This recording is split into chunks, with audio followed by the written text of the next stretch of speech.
El contenido y las imágenes de este programa se difunden con fines noticiosos y de interés público. Además, los comentarios, opiniones y expresiones de sus invitados son responsabilidad exclusiva de ellos y no representan ni deben interpretarse como la opinión de este canal. EICNEX, nuestros periodistas y presentadores mantienen un nivel de compromiso con su audiencia, de entretener e informar de manera objetiva y con responsabilidad.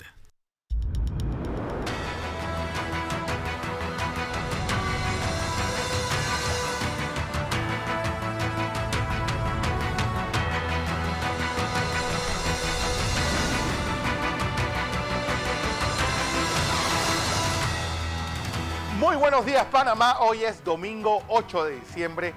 Feliz Día de las Madres a todas las que nos honran con su audiencia. 8 de diciembre, pues entrada, segundo domingo del mes más hermoso del año.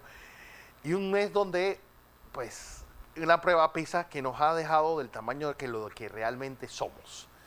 Un problema endémico en nuestro sistema que todos pensábamos que las cosas no estaban tan mal, bueno, están peor de lo que pensábamos.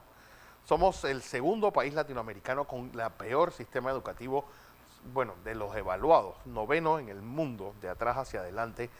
Problemas en matemáticas, problemas en lectura, problemas en ciencias. Una semana donde ya tenemos dos magistrados de la Corte Suprema de Justicia, los tres tomaron posesión el jueves, así que Jerónimo Mejía ya desde el lunes deja de ser magistrado, desde el martes, perdón, deja de ser magistrado de la Corte Suprema de Justicia. Eso en una semana donde los Varela Leaks siguen siendo pues los protagonistas de la semana, donde también pues hubo cantos en la avenida Balboa. El violador eres tú. Es un tema bastante complicado. Primero que todo, feliz día a todas las madres de este país. Y la verdad es que otra vez tengo que felicitar a mi mamá que lo dio todo para que estuviera aquí sentado compartiendo con ustedes. Muy buen día, ingeniero Blandón. El tema este es bastante complejo. Primero porque estamos hablando, nace de una sociedad bastante conservadora, bastante complicada, como es la sociedad chilena, que en este momento se encuentra pues pasando bastantes problemas, sobre todo políticos e ideológicos. ¿Por qué lo replicamos en nuestras sociedades? Bueno, en muchos casos por moda. Hay que reconocer nuestra sociedad actual, y quizás en el pasado, pero no se medía. Ahora con los medios de comunicación sí, hemos tenido pues la lamentable noticia de que tenemos un problema de violencia doméstica y violencia laboral real. Pero es un problema que, y aquí es donde yo me desmarco de las que están detrás de este movimiento, que es un problema integral, no es un problema de género. Pero la pregunta los hombres no somos asesinos por naturaleza. Sí, yo creo que decir que todos somos asesinos, es decir, estamos hablando de 13 asesinatos por año. Bueno, este año... Estamos hablando de una gran pandemia. Este año, dos de los asesinatos de violencia doméstica más terribles han sido mujeres asesinando a sus familiares. Porque hay otra cosa que también tienes que tomar en Que no cuenta, significa que las mujeres son asesinas. Nosotros tenemos 400 asesinatos al año, de los cuales 13 son de violencia doméstica. Entonces, eso te da también una idea de que tratar de extrapolar, sobredimensionar un problema que en otras latitudes es realmente cierto. Digo, vámonos a México. Yo desde que tengo uso de razón, México es un país con una enorme violencia, no solamente familiar. Recordemos que Ciudad Juárez fue por décadas una ciudad donde las mujeres morían y nadie sabía qué pasaba con ellas, o las desaparecían. Pero esos son problemas de sociedades que no han podido resolver y que aquí en Panamá, gracias a Dios, no lo tenemos. Lo que sí hay que tener es campañas como las que hace el INAMU de prevención y darle a los famosos jueces de paz, que eso no ha quedado muy bien en la ley, el contexto correcto, sí, para que eso no sea un juzgado increíblemente subjetivo como lo es ahora, al cual nadie quiere ir, y lamentablemente nuestra justicia parte de ahí y parte mal. Y por eso es que mucha gente ya no cree en la justicia. Yo creo que ese macarrón que se ha formado de reivindicaciones ya con esto del performance, ese del violador eres tú, y no solamente eso, sino que dice que la verdadera prueba PISA fue la fila de los jamones de Lima.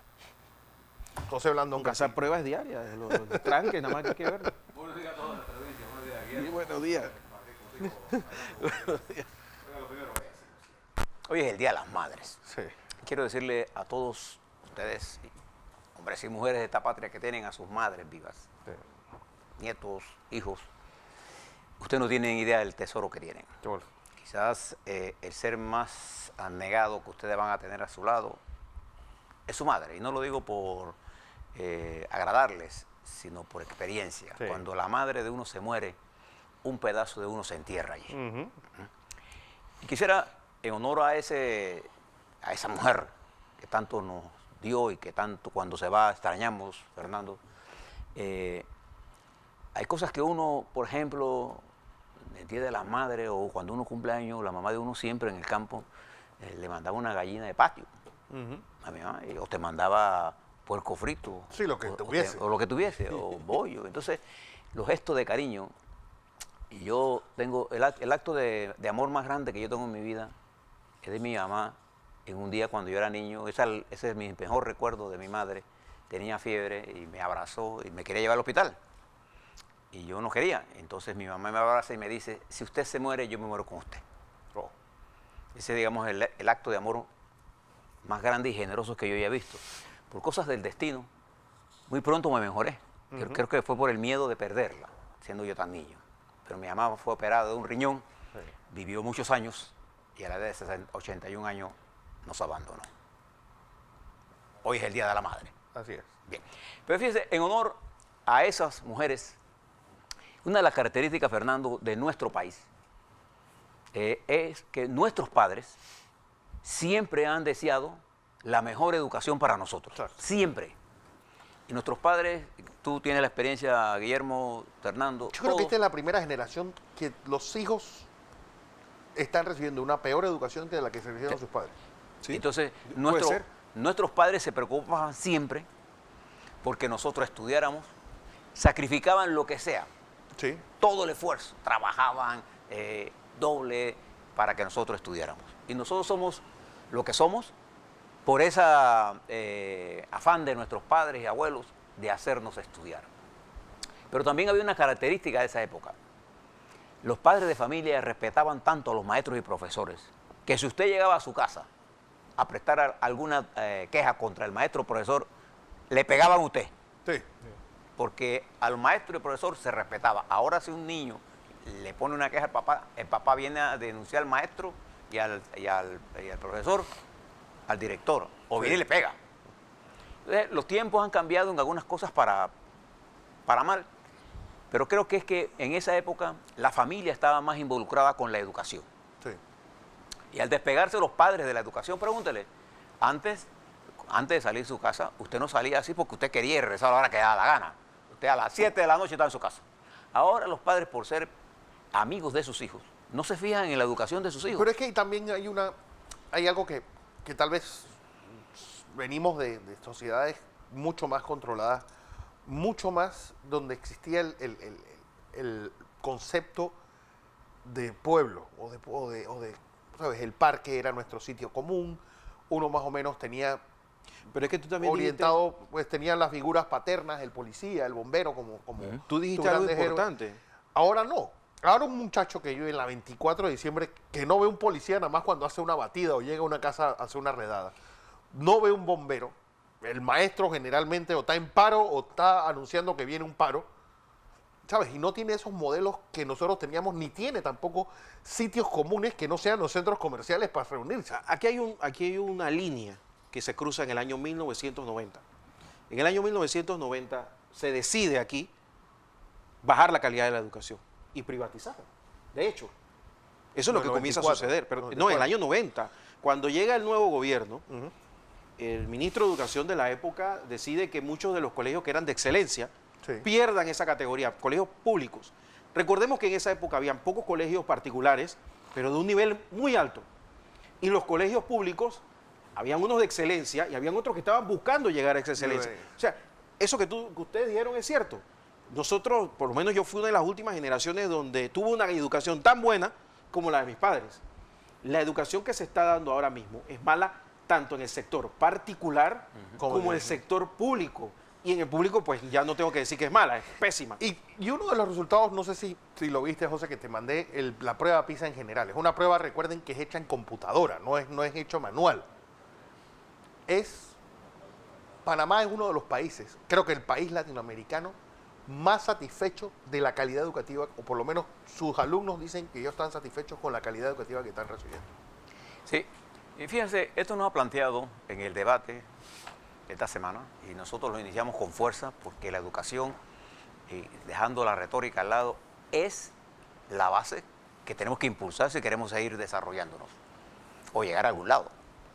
Pero la educación de nuestros hijos y de nuestros nietos comienza en la casa. Claro. O sea, hay padres que creen que los hijos hay que irlos a tirar a la escuela y pues el maestro se encargue de educarlos. No. Los niños se educan en su casa. Los hábitos que usted le enseña a un niño de 1 año, de 2 años, de 3 años, son los que ven usted. O sea, en una gran parte sus hijos son un reflejo de usted. Si usted lee, el niño va a leer. Si usted respeta, el niño va a respetar. Si usted le enseña amor, el niño va a aprender a amar. Si usted le enseña la necesidad de estudiar como una necesidad biológica, entonces lo va a hacer. ¿Qué es lo que está pasando ahora?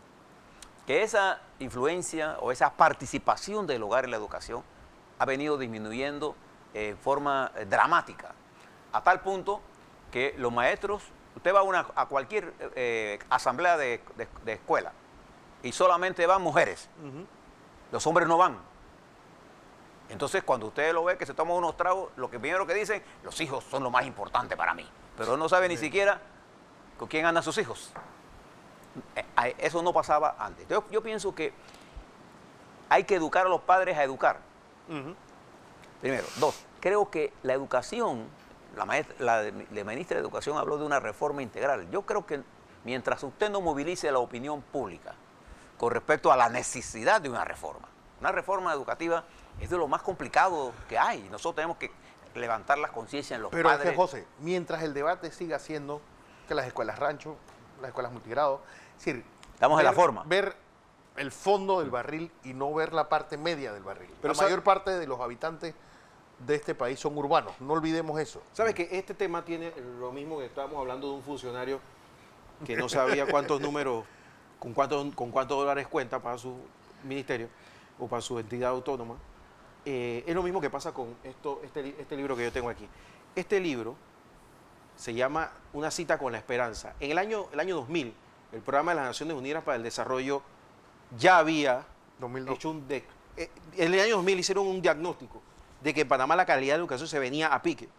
Y en el año 2002 se hizo una convocatoria por parte del gobierno de Mireya Moscoso y una serie de grupos estudiantiles, de la sociedad de educadores. Bueno, aquí están partidos políticos, está toda la sociedad. Aquí hay más organizaciones en este documento que en la propia Concertación Nacional actual, que lo firman.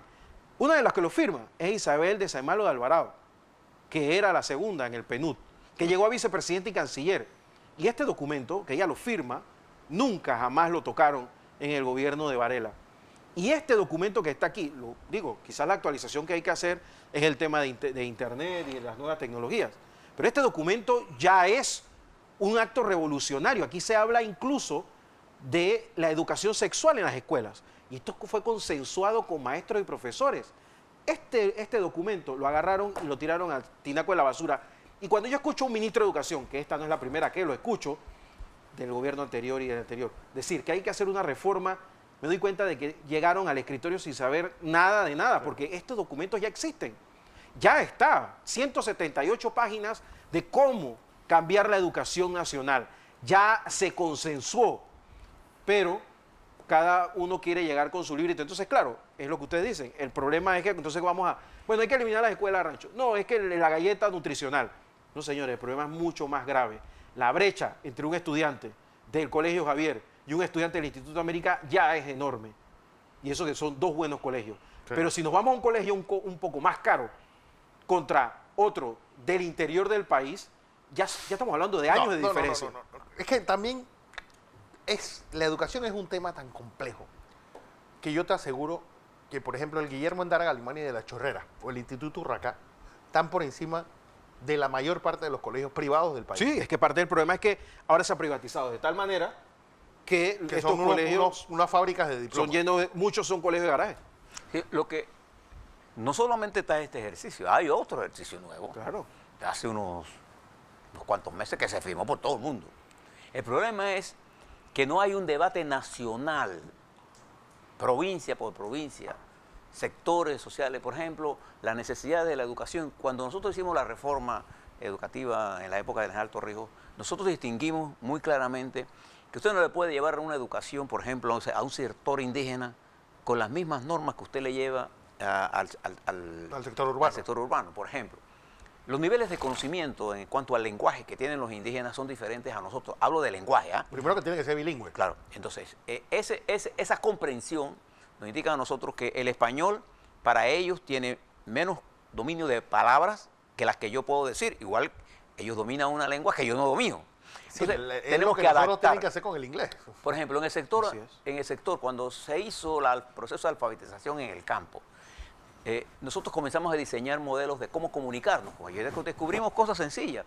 Un hombre urbano tiene 40.000 palabras aproximadamente a 50.000, un hombre rural tiene 11.000. No es un problema de conocimiento, es un problema de lenguaje, de cómo comunicarnos.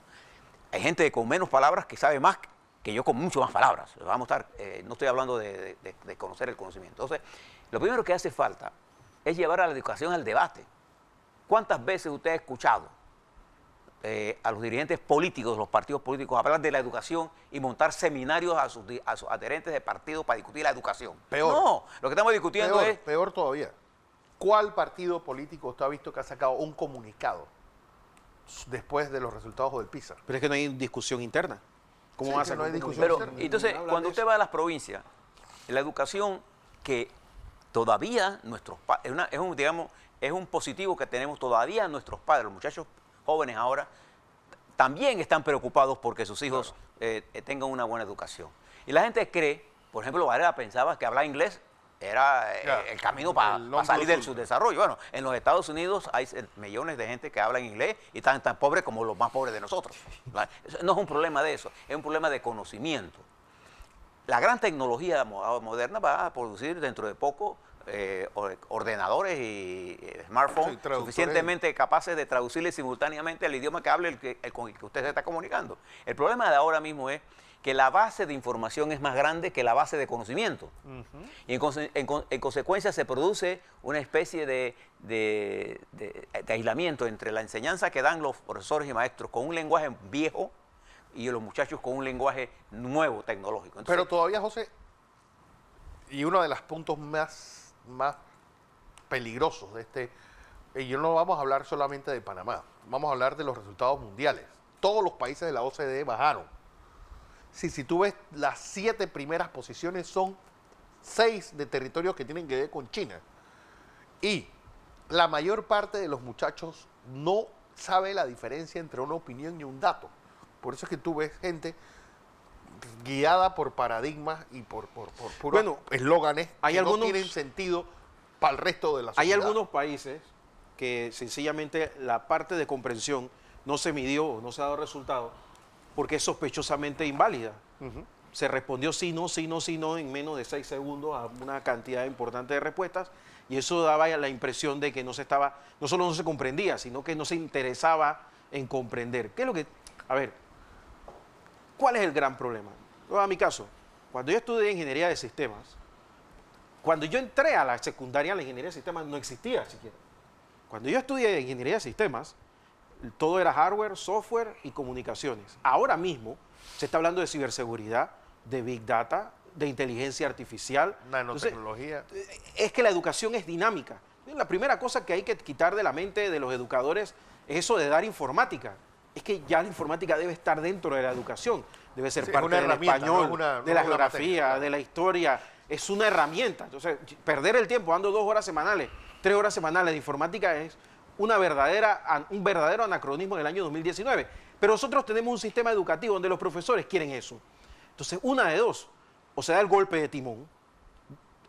Yo entiendo esto de que la educación debe ser la estrella del gobierno, pero esto tiene que ser con un golpe de timón, porque si no, nos va a pasar como siempre nos pasa, que entramos en diálogos de sordos, se acaba el gobierno y viene el otro y viene y dice lo mismo, la educación hay que traerla a la mesa del gobierno. Guillermo, con tu experiencia política y con mi experiencia política, la de todos ustedes que conocen de política, ¿cómo se hace una reforma? Cualquiera que ella sea, educativa, de salud, se hace cuando el grado de comprensión a la gente que yo voy a reformarle algo, se siente imbuida de esa reforma. Entonces, como no se debate la reforma educativa, aquí estamos hablando de construir puentes, de construir carreteras, de construir cosas materiales, y no estamos construyendo la arquitectura de la mente de nuestros muchachos y muchachas. Entonces, ¿qué hemos hecho? Los muchachos hacen interlocución con la computadora y con la televisión.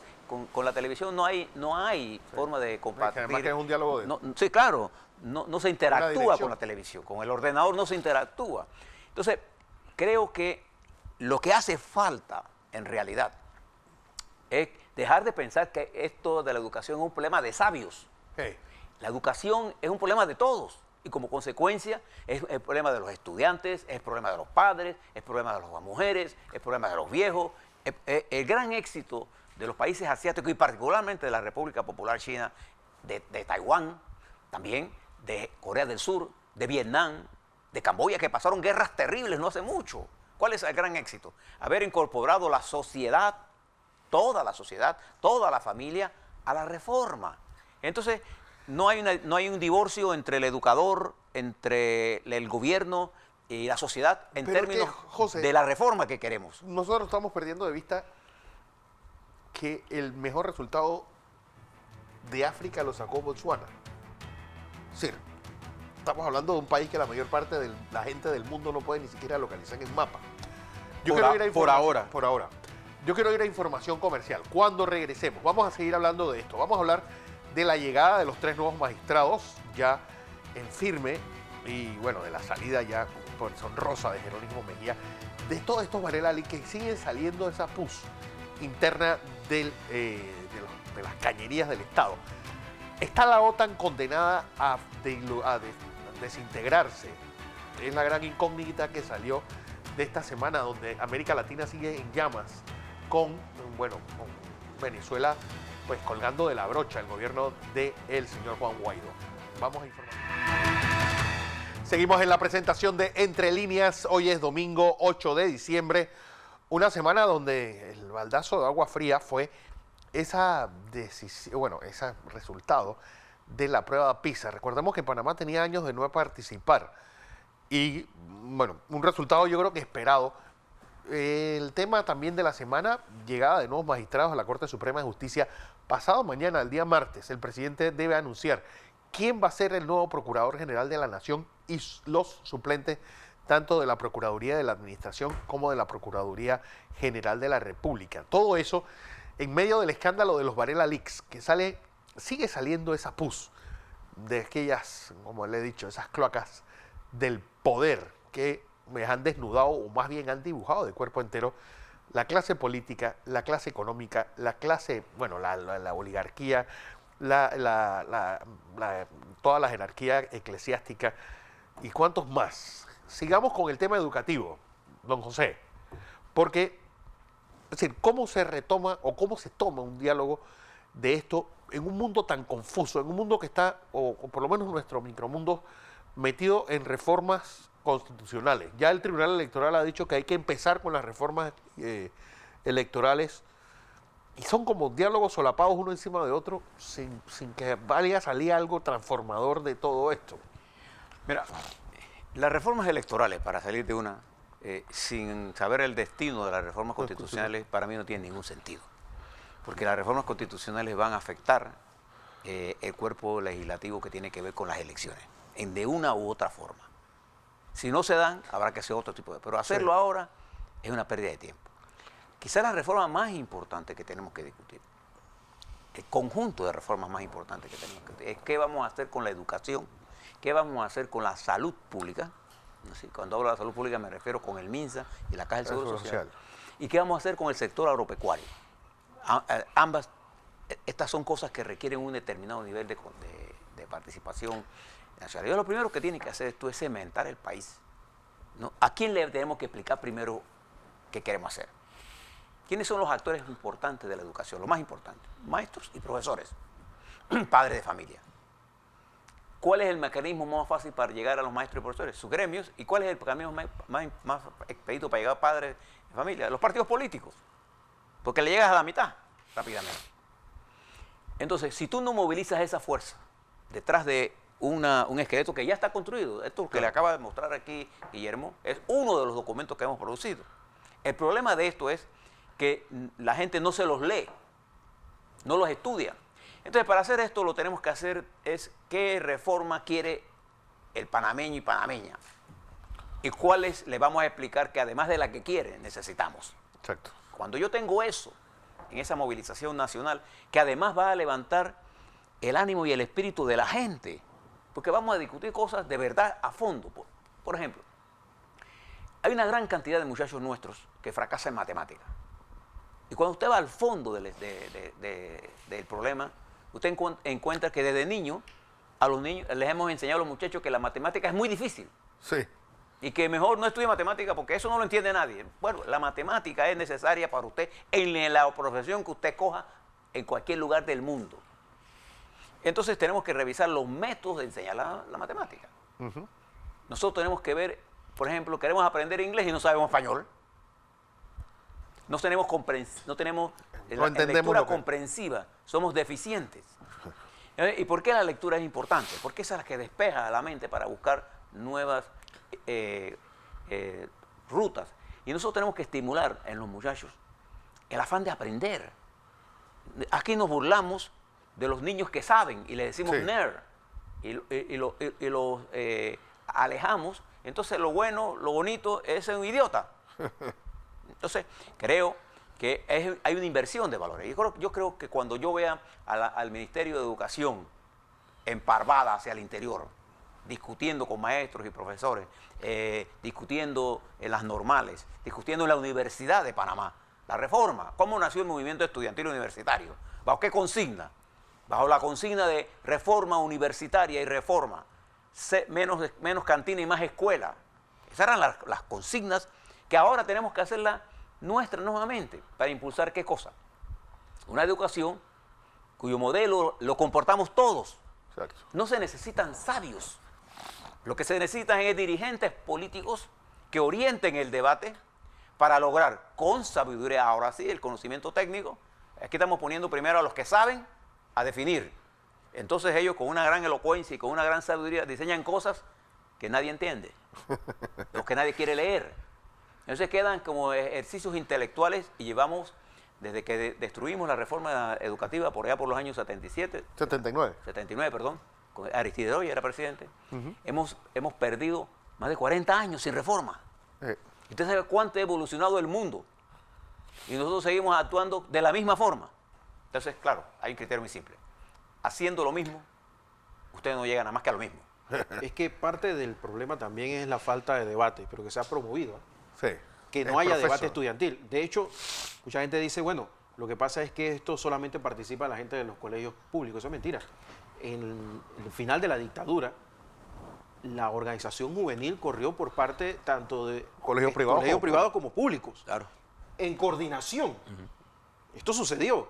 Y sucedió durante muchos años. Pero es que acuérdate también... Ese fue el último ejemplo de unidad. No, pero hay una cosa que... Y quiero entrar dos elementos a debate. Uno, hace un momento decías, nosotros entramos en ese grupo, porque acuérdate que los que manejaban la educación pública, la educación privada, en su mayoría eran curas. Sí, los curas fueron los que nos llevaron a meternos en esos grupos antidictadura. Ahora mismo está el repliegue ese de la Iglesia Católica, que tú dices que alguien está llenando ese campo. Por supuesto. Y dos, y quiero también someterlo a debate, no olvidemos que una de las primeras acciones del gobierno pasado, de Juan Carlos Varela, fue declarar a 9 estudiantes del Instituto Nacional Terrorista. Bueno, es que se parte de desmontar el disenso estudiantil. A ver, hace pocos días estuvimos un grupo de muchachos en la asamblea, cada uno con su agenda. Claro. Y yo tuve la oportunidad de ver un debate de 3, 4 estudiantes para ver quién los iba a representar. De 3 o 4 estudiantes para ver quién representaba al grupo, que a su vez era un grupo que no era representativo de los estudiantes. ¿Por qué? Porque ni en la universidad, ni en los colegios hay debate. Y no hay debate porque sencillamente se ha perdido la disciplina, no se respeta a los profesores y a los maestros, se ha perdido la capacidad de comprender y además hay otros fenómenos que se están dando en los centros educativos. Por ejemplo, el alza en los embarazos de adolescentes.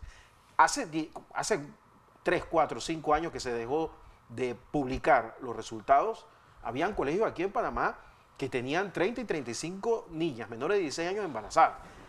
Y esos son problemas que se han convertido en los problemas de los colegios, cuando en realidad el debate en un colegio debía ser la calidad de la educación. Eso ya no se da. Entonces, cuando uno se da cuenta de eso, no es que tampoco ahora tenemos que buscar a que vengan las Naciones Unidas a arreglarnos el problema. Lo primero que hay que hacer es identificar ese debate perdido, llevarlo de nuevo. Pero también, ojo, que aquí tenemos algunas cosas importantes. Aquí tenemos un problema de infraestructura que hay que tocar. Pero esto es integral. Sí. Y yo estoy de acuerdo. Esto es un tema integral que hay que verlo entre todos. Pero hay que tener un plan previo. No se puede llegar y decir, hay que reformar la educación. ¿Y eso cómo se come? Pero fíjate, Fernando Guillermo, mira lo que yo haría. Y esto no lo voy a decir porque estoy aquí sentado y se me acaba de ocurrir, ¿no? Pensando sobre esto de la reforma, fíjate algunas cosas que tú podrías hacer como sociedad. Primero, yo ordenaría la impresión del último documento que sobre acuerdos en educación se hizo, para que sea de obligatorio el debate en las escuelas secundarias de todo el país al arrancar el año. 2, yo ordenaría que todos los funcionarios del Ministerio de Educación sean sometidos al seminario sobre la reforma educativa que queremos. Yo impulsaría a todos estos jubilados de profesores y maestros que han dado una gran contribución y que tienen experiencia, ¿no? Los incorporaría al debate de la educación, porque tienen tiempo y además ellos gustosamente lo harían. No tienen ni que pagarle. Lo que necesita es que por provincia los organicemos. Y llamaría a todos los partidos políticos a crear las comisiones por reforma educativa. No solamente a nivel de las escuelas públicas privadas, primarias y secundarias, o medias, como le llaman ahora, sino también la reforma universitaria. O sea, yo le diera un jamacón al país durante el primer semestre para discutir primero educación, porque en el debate educativo van a surgir los problemas políticos, van a surgir los problemas sociales. Si eso no se hace, todos los proyectos que hay actualmente se van a caer. Van a morir. Panamá Hub Digital no va para ningún lado si no tiene con quién hacerlo. Esta semana, la CAF estuvo aquí en Panamá con unos expertos de primer nivel porque está proponiendo que Panamá sea un aeropuerto digital para la región. ¿Pero con quién se va a hacer eso? Si nuestros estudiantes con suerte saben leer. Algunos saben hacer una regla de 3 y algunos otros leen los encabezados antes de responder una pregunta. Si vamos a poner a hablar de Big Data, yo no quiero ni imaginar lo que va a pasar. Y se me quedó un segmento. Hay más de 200.000 muchachos nuestros que están fuera del sistema escolar. Más de 200.000. Fíjate, yo qué haría con ellos. Yo escogería por provincia el grupo de estos muchachos para discutir con ellos cómo se debe incorporar ellos al sistema educativo y sobre qué base ellos les interesan. ¿Por qué? Porque ahora usted encuentra que un muchacho de 15, 16 años sin tener que ir a la escuela puede ser exitoso si tiene capacidad creativa. Entonces estos muchachos que están fuera de la escuela nos pueden decir a nosotros con mayor claridad por qué están fuera del sistema. Pero que nosotros queremos dar órdenes desde arriba sin integrar a la gente. Entonces, no hay forma de hacer ninguna reforma en el mundo. Ninguna. Y fíjate que yo estoy hablando de reforma. Esta reforma, si la logramos así, será una reforma de largo plazo. Y al final de una década, habrá una revolución educativa en el país, que es la que necesitamos para que en el cuarto decenio del año nosotros seamos la potencia marítima que el mundo reclama. No lo vamos a hacer con la educación actual. Nosotros estamos ya en el límite de lo posible. Más de aquí no podemos hacer si no mejoramos la educación. Pero esto lo estamos diciendo y lo decimos y no pasamos de ahí a la acción. Ahora, una cosa que yo creo que es importante, que tiene que hacer el propio gobierno nacional, y es que tiene que ponerse de acuerdo entre ellos. Sí. Porque cuando tú te das cuenta, el gobierno en sus primeros días comenzó con una idea que es buena, que es la de los colegios internados. lo vendió con el Tomás Herrera y todo lo demás. Quizás no fue la mejor forma de venderlo, pero la idea es buena. ¿Pero qué pasó? Como no hay una conciencia colectiva de echar adelante un proyecto de Estado integral, profundo, lo que sucedió fue que dejaron solo a un ministro y, por supuesto, con la pelonera que le dieron, retrocedió. Digo, se ha perdido aquí. 6 meses en ese proyecto. ¿Por qué? Porque no se ha tenido el valor, porque al final los ministros no van a salir a quemarse por gusto. Espérate, si voy a salir solo, olvídenlo. Entonces tiene que haber una conciencia colectiva del gobierno de cuáles son las prioridades. El presidente la tiene clara. La educación es su estrella. Bueno, pero eso tiene que permear hacia abajo. Y no todo el mundo puede andar disgregado haciendo cada uno lo suyo para quedar bien. Y al final lo que va a pasar es un gobierno sin ni fu ni fa. Tiene que haber una conciencia clara. En la educación, bueno, todos vamos a trabajar en tal tiempo para hacerlo. Eso se hizo aquí ya. Sí. Cuando el presidente Martín Torrijos entró con lo de las reformas, con el referéndum del canal, todo el Estado panameño se movilizó hacia allá y se convocó a todas las fuerzas, las vivas y las no tan vivas, para que participaran de él. 2, 3 se bajaron, el resto siguió. Y ahí está el canal funcionando, dando frutos. Es que así es la única forma de hacer las cosas. Hay que integrar a todo el mundo, pero tiene que haber una conciencia interna de que esto es un problema que hay que resolver en este quinquenio. Tema de magistrados de la Corte Suprema de Justicia. Yo creo que también otro de las grandes falencias, y que los Varela Leaks lo demostraron, esa manipulación de políticos y ese juego de la pescadilla donde uno no sabe pues si es la Asamblea la que le está mordiendo la cola a la Corte o la Corte de la Asamblea. Sí, 3 nuevos magistrados, 6 nuevos magistrados suplentes llegan. Es decir, yo creo que desde 1990 no llegaban tantos magistrados juntos a la Corte Suprema de Justicia a ver si este montón de golondrinas puede hacer el verano. Que es un gran momento porque no solamente son estos 3, faltan 3 más que Faltan va tres más. a poner el propio presidente Cortizo. Entonces, me da la impresión de que tiene claro lo que quiere. Ahora, hay una misión por delante y es que estos nuevos magistrados y el nuevo procurador tienen que acometer la tarea de reformar ellos, ya que el Estado, hay que reconocerlo, la situación económica del país no le da tanta Muy maniobra grave. al gobierno Sí. para hacer reformas, para llevar adelante la implementación del presupuesto nacional, pero a nivel de justicia sí se puede hacer. Entonces hay que empujar a estas ovejas negras que todavía quedan en la Corte Suprema de Justicia, limpiar la Procuraduría General de la Nación, orillar a exorcizar, todo lo que todavía queda por ahí de comején y de bacteria, ya que eso está puesto popular, y acometer la tarea estos próximos 5 años, porque no hay 10, hay Sí. menos de 5 años, porque el panameño está hasta las narices de que no haya justicia en el país. Entonces, tienen que haber pruebas, tienen que haber goles, como se dice en el fútbol. Y eso lo tienen que hacer estos 3 magistrados, asociarse con los buenos, Sí. el nuevo procurador, y que se note hacia abajo. Ahora, esto no es tampoco ahora llegar con una guadaña y descabezar a lo loco. Esto tiene que pensarse. Y yo creo que este es un buen momento para ejecutar la Constitución. Tiene que haber una coordinación armónica entre el Ejecutivo, lo que quede bueno en el Legislativo y el Judicial, de manera de que los panameños veamos pruebas fehacientes de que la justicia está cambiando, de que en las Cortes Supremas de Justicia no se quedan ni habeas corpus, ni habeas data, ni fallos por esperar 10, 12 y 15 años. No puede ser que nuestras cárceles todavía, a pesar de que cambió el sistema penal, todavía estén repletas de gente que no ha pasado por un juicio. Y que aquí, si se acusa a alguien, pase por un juicio donde sea juzgado, condenado o absuelto, y que no pase un montón de meses en una cárcel porque políticamente a alguien se le ocurrió. Sí. Cuando eso comienza a suceder, el propio presidente va a notar cómo esa válvula se le va a ir Bueno, bajando. puedes hacer el check de que ya es un problema Es un problema que superado. se está resolviendo y la percepción ciudadana lo va a agradecer.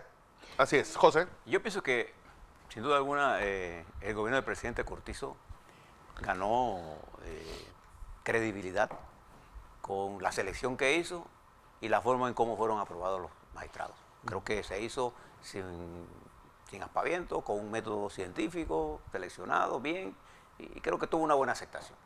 Ahora, ¿qué es lo que esperamos todos de esto? Hombre, nosotros lo que esperamos es que los magistrados de la Corte Suprema de Justicia hagan lo que tienen que hacer de acuerdo Claro. a la ley y la Constitución. En nuestro ordenamiento jurídico y constitucional, el Ministerio Público es el que en forma exclusiva llevan las investigaciones y la persecución contra el delito, es la vindicta pública. Entonces ellos son los perseguidores del delito. Y el sistema judicial es el controlador de la legalidad con que debe actuar el Ministerio Público. Entonces los jueces, para poder hacer ese control de la legalidad, ¿qué deben tener? Primero, independencia, y segundo, carácter, y tercero, un sentido claro de la ley, de lo justo, de lo correcto. Eso es todo lo que le pedimos. No tenemos que... Han seleccionado gente con buena capacidad, buena estructura mental. Vamos a ver. Por eso es importante la selección que va a ser presidente del Procurador General de la Nación, que debe ser una persona sensata, no solamente que tenga la capacidad técnica, sino la capacidad de entender la coyuntura en la que se va a encontrar con este Ministerio Público, que dentro, ¿no así?, tiene todas las contradicciones que generó una administración y que genera la propia dinámica global de la sociedad panameña. Y que todo el mundo quiere opinar sobre lo que deben o no hacer.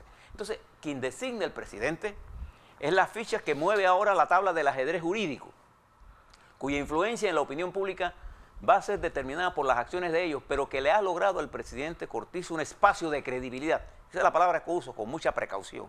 Un espacio de credibilidad.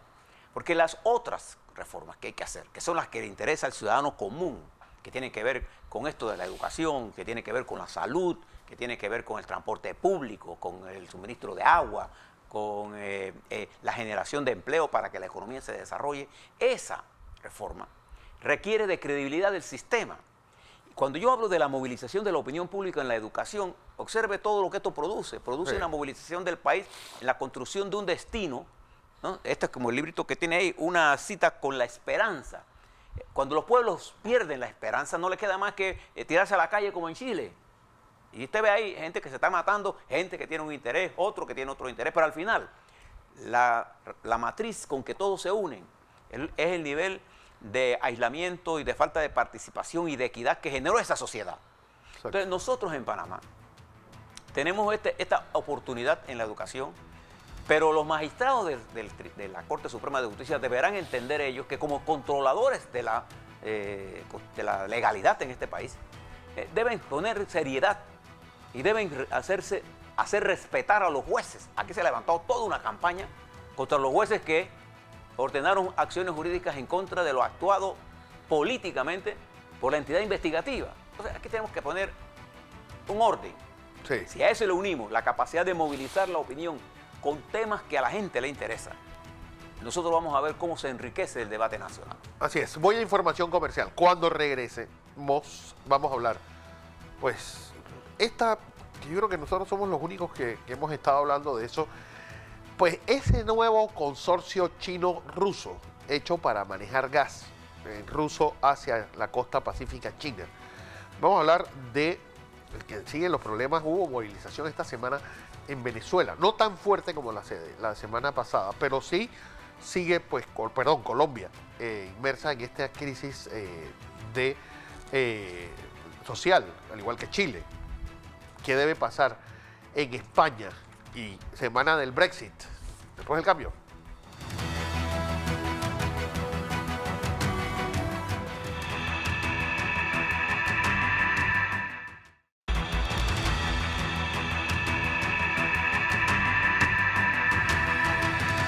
Y seguimos en la presentación de Entre Líneas. Hoy es domingo 8 de diciembre y les reitero esas felicidades a las madres panameñas.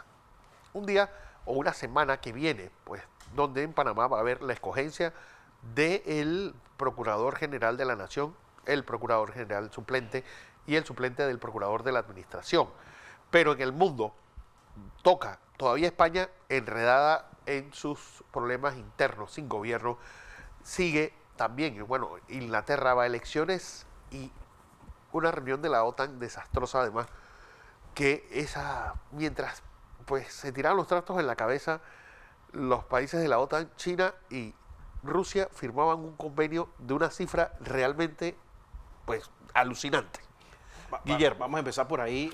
La Federación Rusa, que es el nombre del país, no ha cambiado su modelo económico incluso desde Boris Yeltsin. ¿Cuál era? Pues basado en el petróleo.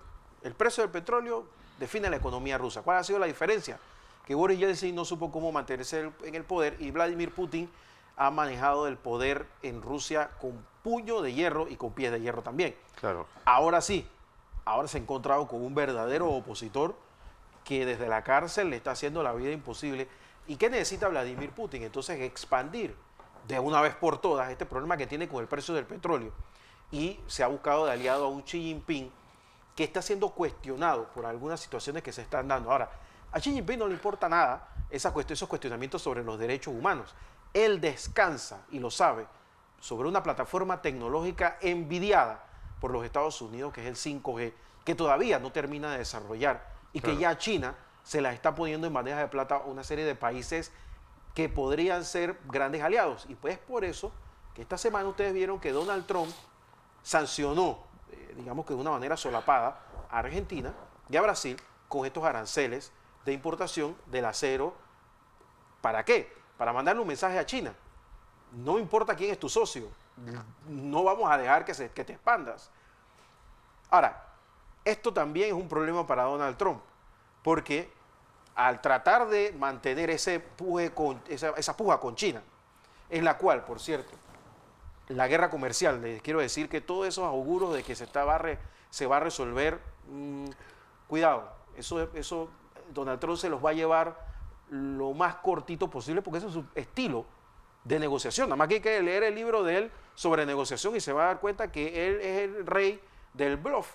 Bueno, este tipo de cosas, miren por dónde vamos: Rusia, China, Estados Unidos, y terminamos en la OTAN, donde a Donald Trump no le gustó que sus socios se burlaran de él. Pero detrás de esa burla, y ahí sí le voy a dar la razón a Donald Trump, están las frustraciones de muchos países occidentales que cada día se ven más aislados y que se están dando cuenta de que el mundo se está polarizando en populismos fuertes, que está el de Vladimir Putin, que es verdad que descansa bajo una base económica débil, pero sí con un ejército fuerte, por lo menos con la moral alta, con unos socios chinos dispuestos a apoyarlos, que ojo, que preguntémonos cuál es la ideología de Vladimir Putin primero y después veremos para dónde va a tomar. Claro. Vladimir Putin puede ser de izquierda o de derecha, dependiendo de la hora. Sí.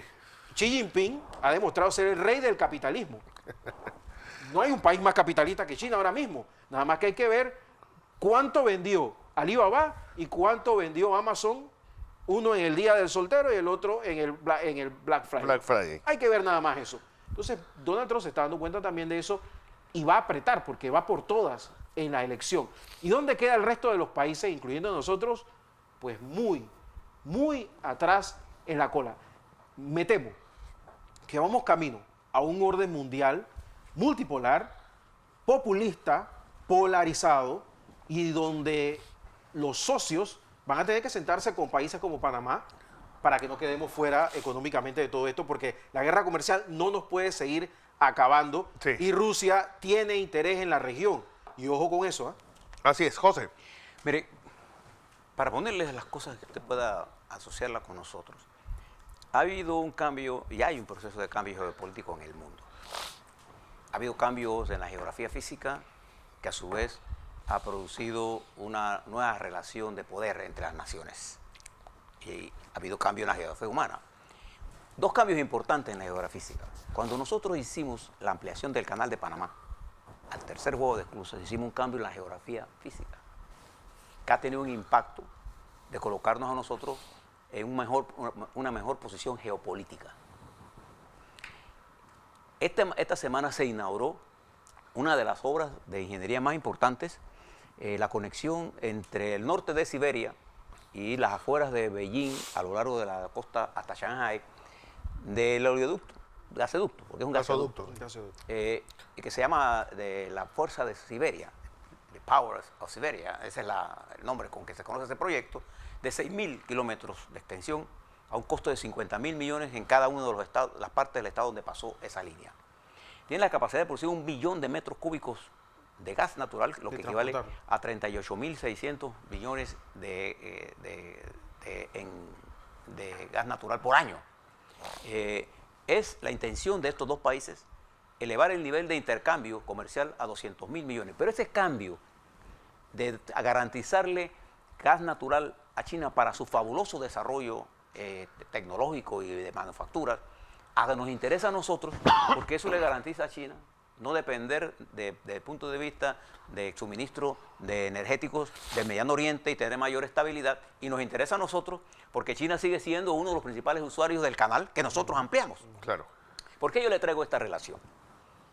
Porque esto que está pasando en esta región, más la guerra comercial, más los intereses geopolíticos de los Estados Unidos, nos está planteando a nuestro país, la necesidad de mirar con largos hacia el nivel que nosotros, la República de Panamá, somos un poder geopolítico mundial. Nosotros somos un poder marítimo que compite, tenemos todas las características de poder marítimo mundial, vías, tenemos registros, la teoría que les explicaba esta semana sobre la necesidad que el que controle los océanos tiene el control comercial del mundo ahora mismo, lo sabe China. Por eso las inversiones de China en África están destinadas a conectar África a través de ferrocarriles y tiene interés en nosotros porque nosotros somos parte natural de la conexión comercial del mundo. Y es por ello que el papel de nuestro país en el mundo estará garantizado siempre que hagamos las reformas estructurales que significa la educación para nosotros, porque tenemos que producir más ingenieros, tenemos que producir más gente con conocimiento en matemáticas, con conocimiento en robótica, con conocimiento en ¿cómo se llama? Inteligencia artificial, con conocimiento en lo que es ingeniería, con conocimiento en sistemas, con conocimientos en la biología molecular. Entonces, ¿eso qué significa para nosotros? Significa que entendiendo esta variable en la que estamos, tenemos que mirar con ojos largos. Este es un país que tiene un gran futuro. Los comprendamos o no los comprendamos, hay momentos de nuestra historia que lo hemos entendido y por eso logramos los tratados Torrijos-Carter. Por eso nuestros próceres del 1903 lograron la independencia a pesar de que Colombia se oponía, porque Colombia estaba mirando a la guerra que tenía y nosotros estábamos pensando en el mundo. Entonces, nosotros hemos tenido instancias en que la hemos entendido. Ahora mismo la hemos perdido. Exacto. Entonces tenemos que encontrarla porque ahí está el futuro de nosotros. Así es. Ahora, hay un tema ideológico rapidito que obvié, que era España. Van por el rey. Van por el rey. Y el rey lo sabe. Por eso es que Pedro Sánchez se le está complicando la situación en España. Pero lo que está sucediendo en España es un reflejo de la guerra ideológica que hay en América Latina. Sí. Nosotros estamos en una guerra totalmente aislada de lo que acaba de decir el ingeniero Blandón. Los gigantes se están reacomodando y nosotros estamos en tontería de izquierda y más de derecha. El violador eres tú. Y el violador eres tú. Entonces, mientras que estemos nosotros en estas tonterías, el mundo se está acomodando mirando a donde estén listos. Y van a estar listos en África, van a estar listos en Oceanía, van a estar listos en Asia, y nosotros nos estamos africanizando A rápidamente. pasos agigantados. Así mismo es. A todos. Gracias al ingeniero José Blandón, al ingeniero Guillermo Ruiz y sobre todo a ustedes, quienes nos han honrado hoy con su audiencia. Recuerden, felicidades nuevamente a las madres hoy en su día y pues nuestro más sentido pésame todavía lamentando la muerte de ese gran Eleuterio Don Pille Collado, fallecido esta semana. A todos, gracias por su audiencia. Mañana no nos vemos el martes desde las 6 de la mañana. A todos, gracias. Y esto recuerden que se retransmite por KW Continente.